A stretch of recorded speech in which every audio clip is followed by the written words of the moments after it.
comprends ce que tu veux dire, mais je me permets de te dire aussi qu'on met un plan en place et souvent, malheureusement, on fait ce qu'on peut. On ne fait pas ce qu'on veut. Dans tous les cas, on n'est pas complètement stupide. On sait que si on veut faire un résultat à Lyon et créer une surprise, ça ne sera pas un 0-0 comme à Guingamp. L'adversaire n'est pas le même du tout.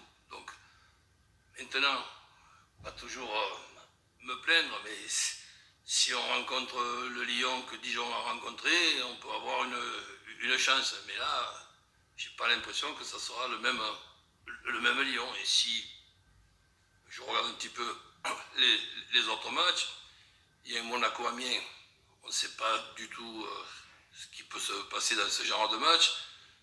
Les absences de Paris Saint-Germain, sincèrement, sont inquiétantes. Je me demande par moment comment on peut faire dans la gestion des cartons pour avoir autant de joueurs suspendus en même temps. C'est un record. Donc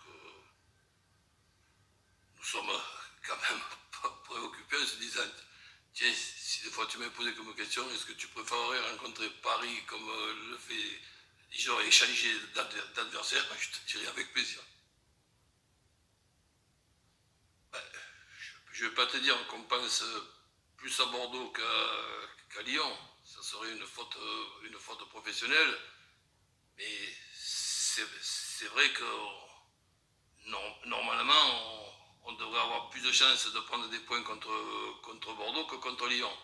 Mais le football est tellement par moments bizarre, voire incompréhensible, voire même stupide, que si ça se trouve, le match de Bordeaux sera plus compliqué que celui de Lyon. Alors, chaque chose en son temps. On va voir ce qu'on peut faire à Lyon. On sait très bien ce qui nous attend. Et après, savoir quelle équipe de Lyon on va rencontrer. Lyon, c'est une équipe où je vois beaucoup de qualité dans beaucoup de secteurs. Mais désolé, pas dans tous les secteurs quand même, et pas à tous les postes. Donc on va voir si des fois il n'y a pas la possibilité au moins d'être difficile à battre. Je ne vais pas passer à mon âge la brosse à reluire à des supporters. Les supporters, ils ont toute ma sympathie. Et ce que je regrettais, même si je me mettais à leur place, et notamment après ce match contre Saint-Etienne, j'ai passé une nuit horrible en me disant, je me mets à la place des supporters de Caen. Et là où nous sommes vraiment heureux, c'est d'avoir pu leur faire retrouver l'espoir à eux aussi, et de se dire, bon, je ne sais pas si on va se sauver, je ne sais pas si on va battre Bordeaux, mais si on bat Bordeaux, ça sera parce que on fera un gros match, et pour faire ce gros match, ça se jouera dans les 5 premières minutes si nous arrivons à avoir le public avec nous. Il est impossible de se maintenir avec un public qui siffle, même si on pouvait comprendre leur sifflet. Si nous nous sauvons, ça aura été parce qu'on a réussi à renverser ça. Sinon, là, pour répondre à Christophe, il n'y aurait plus de dynamique, pas dynamique, on serait déjà à 21e.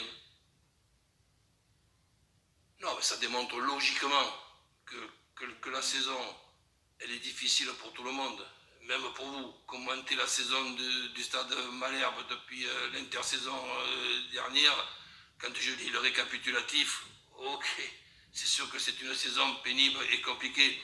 Mais maintenant, on essaie de la terminer. C'est dans l'intérêt de tout le monde, sur le plan régional, que le stade de Malherbe se maintient. C'est ce que j'essaie de faire comprendre. Et je préfère, moi, avoir à m'accrocher avec certains d'entre vous de temps en temps, mais avoir le plaisir d'avoir aidé le stade de Malherbe à se sauver. Le reste, on a l'intelligence que ça passe au-dessus. Mais des fois, je me dis, bon, là, on dépasse quand même les limites.